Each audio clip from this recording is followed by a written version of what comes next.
ইয়েমেনের ৩টি বন্দর ও একটি বিদ্যুৎ কেন্দ্রে হামলা চালিয়েছে ইসরায়েল।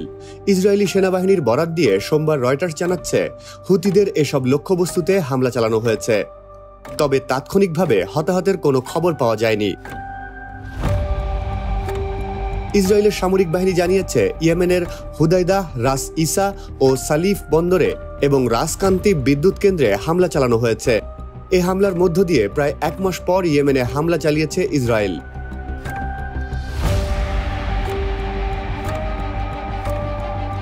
অন্যদিকে হামলার কয়েক ঘন্টার মধ্যেই ইয়েমেন থেকে ২টি ক্ষেপণাস্ত্র ইসরায়েলের দিকে ছোড়া হয়েছে বলে ইসরায়েলি সেনাবাহিনীর বরাতে জানিয়েছে এএফপি।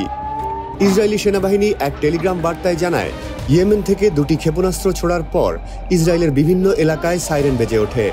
সেগুলো প্রতিহত করার চেষ্টা হয়েছে। সেই প্রতিরোধ সফল হয়েছে কিনা তা যাচাই করে দেখা হচ্ছে।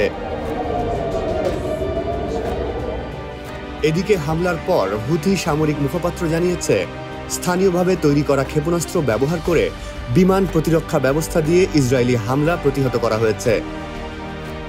লোহিত সাগর তীরবর্তী বন্দর নগরী হুদাইদাতে ইসরায়েলি হামলার পর সেখানকার স্থানীয় বাসিন্দারা রয়টার্সকে জানিয়েছে, হামলার ফলে মূল বিদ্যুৎ কেন্দ্রটি বন্ধ হয়ে গেছে। এতে করে পুরো শহর অন্ধকারে ডুবে গেছে। এই ঈদে জামা জুতো অ্যাক্সেসরিজের ডিসকাউন্ট।